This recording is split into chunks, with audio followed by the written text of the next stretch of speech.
오늘은 8월 15일 열왕기하 23장 21절부터 30절입니다.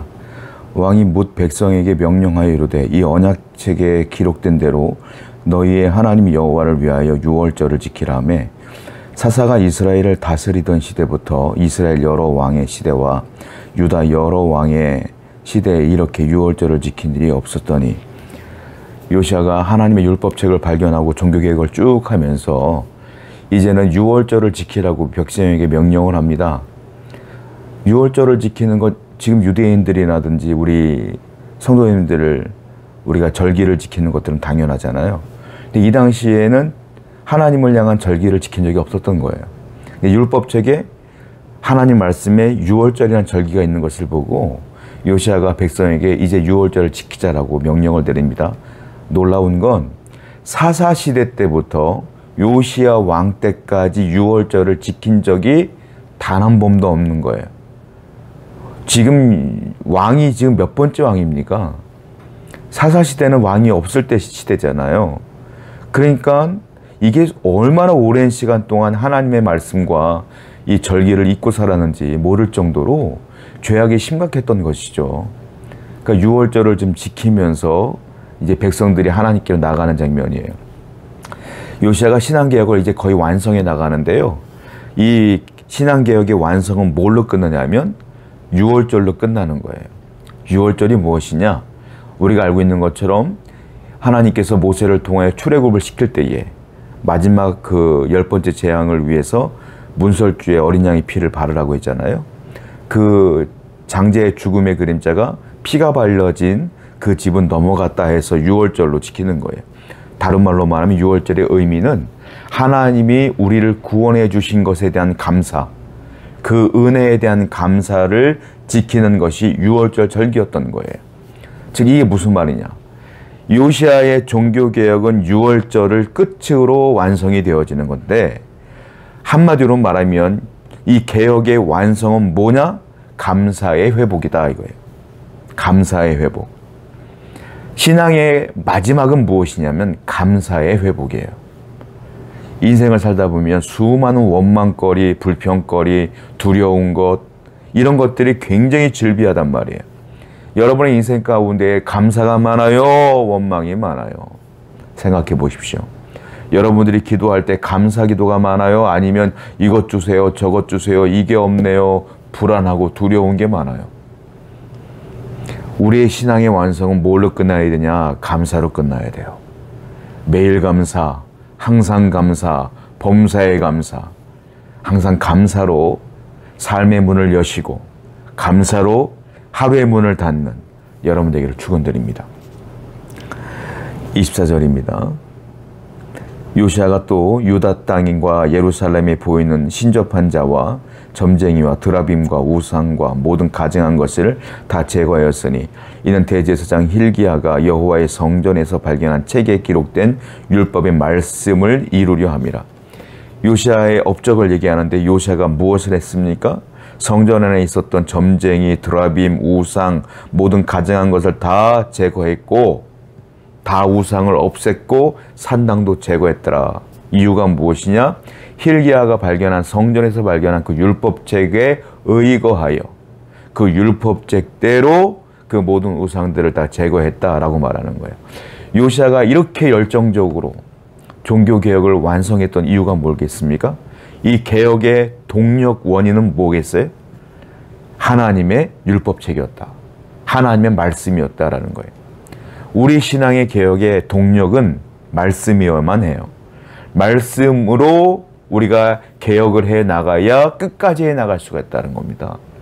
여러분 지금 우리에게도요 이런 개혁이 필요해요. 우리의 개인적 신앙적 개혁이 매일매일 필요해요. 여러분 안에 있는 산당들을 제거하시고 남아있는 죄성들을 제거하며 하나님께 나아가는 작업이 필요한데 그 동력을 제공하는 게 무엇이냐? 말씀이라. 이게 말씀. 말씀을 읽을 때 아 이거 죄구나. 이거 버려야 되겠다.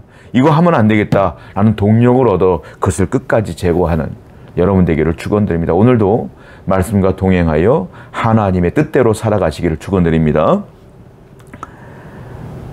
25절 말씀입니다. 요시아와 같은 같이 마음을 다하며 뜻을 다하며 힘을 다하여 모세의 모든 율법을 따라 여호와께로 돌이키는 왕은 요시야 전에도 없었고 후에도 그와 같은 자가 없었더라. 요시야를 평가합니다. 그렇게 열정적으로 충성을 다하며 하나님의 말씀을 회복시키기 위해서 노력했던 그 요시야를 평가하는데 이렇게 말하죠. 그는 마음을 다했다. 그는 뜻을 다했다. 힘을 다했다. 그래서 모세의 율법을 따라 말씀을 따라 하나님께로 돌이키는 왕, 그 왕은 요시야 전에도 없었고 요시야 후에도 없었다. 그만큼 대단한 사람이었고 하나님을 향한 열정이 뜨거웠던 사람이다라고 평가를 내려요. 이 평가는 하나님의 평가입니다.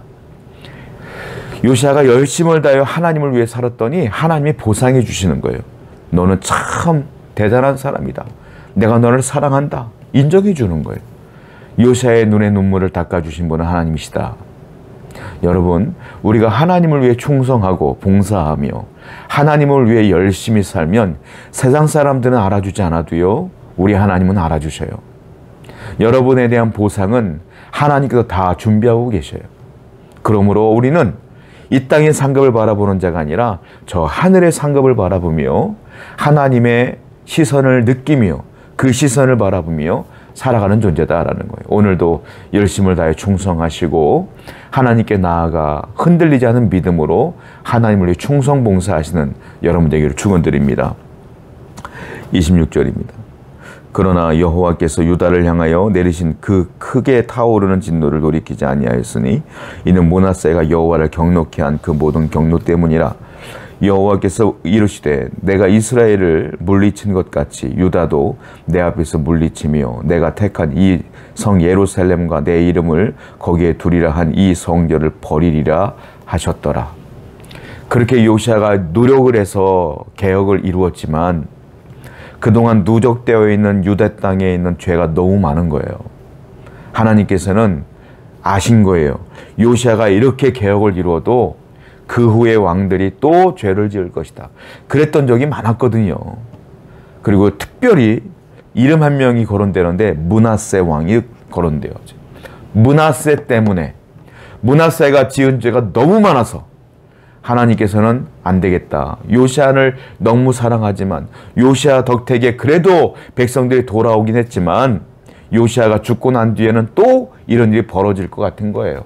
그래서 어떻게 합니까? 버리기로 결정을 해요. 유다 땅을 버리기로. 27절 보니까 이렇게 됐어요. 이스라엘을 물리친 것 같이 유다도 내 안에서 물리치겠다. 북이스라엘은 멸망한 상태잖아요. 북이스라엘이 멸망한 것처럼 남유다 땅도 멸망할 것이라 이 말이에요. 결국은 하나님께서는 어쩔 수 없이 이 죄에 누적된 것들을 하나님께서 심판할 수밖에 없다. 그동안 예언한 대로 심판하시겠다. 이 말씀을 하시는 거예요. 안타깝습니다. 이게 무슨 뜻이겠습니까? 죄는요 사라지지 않아요. 무슨 말이겠어요? 죄의 흔적은 남는다. 그리고요, 죄가 누적되면 나중에 어떤 일이 벌어지냐면 죄의 청구서가 날라와요. 제가 언젠가 설명드린 적이 있을 거예요. 우리가 카드를 쓰면 나중에 청구서가 날라오면서 갚아야 되는 것처럼 죄도 청구서가 있어요. 내가 죄를 지으면 나중에 그 청구서가 날라와요. 그것이 심판입니다. 하나님께서는 반드시 죄 지은 우리에게는 그 죄의 결과를 물으셔요. 용서해 주시죠. 그러나 죄의 흔적은 남고 죄의 청구서는 반드시 날라와요. 가장 좋은 건 죄를 멀리하는 것입니다. 두 번째로 좋은 건 죄를 지었으면 빨리 회개하는 것입니다. 나머지는 좋은 게 없어요. 반드시 심판이 오기 때문에 그래요. 오늘도 죄를 멀리하시고 죄를 지었으면 죄로 인식했으면 바로바로 끊으시고 회개하는 여러분 되기를 축원드립니다. 29절이에요. 요시야 당시에 애굽의 왕 바로 느고가 아수르 왕을 치고자 하여 유브라데 강으로 올라가므로 요시야 왕이 멀리 맞서 나갔더니 애굽 왕이 요시야를 무깃도에서 만났을 때 죽인지라. 너무 황당하고 당황스러운 말씀이 나와요.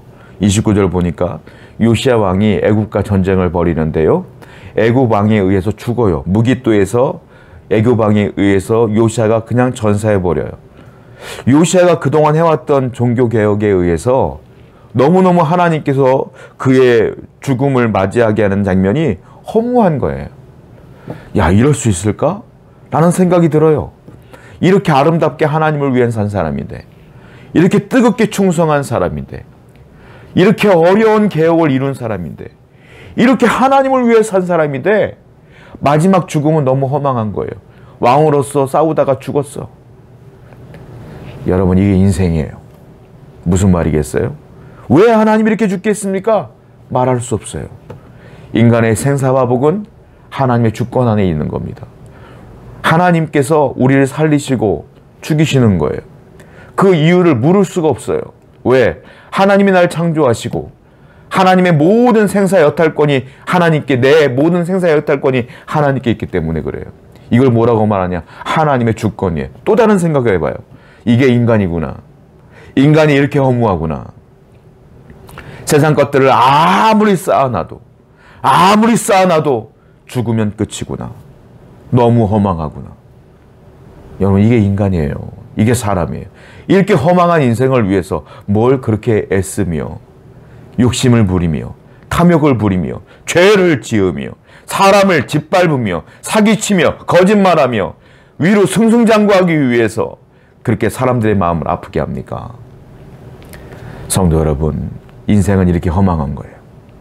하나님이 내 인생을 하나님께서 걷어가시면 아무것도 아닌 것으로 남는 거예요. 그러므로 오늘도 하나님께서 내 인생의 주관자라는 사실을 기억하여 하나님을 더욱더 붙들고 하나님께 내 모든 걸 맡기며 이 땅이 아니라 저 하늘을 바라보며 열심을 다해 살아가시는 여러분 되기를 축원드립니다. 기도하겠어요. 하나님, 개혁의 완성은 감사합니다. 오늘도 우리 모든 성도들 감사하며 하나님께 나아갈 수 있도록 인도해 주시옵소서. 예수님의 이름으로 기도드렸습니다. 아멘.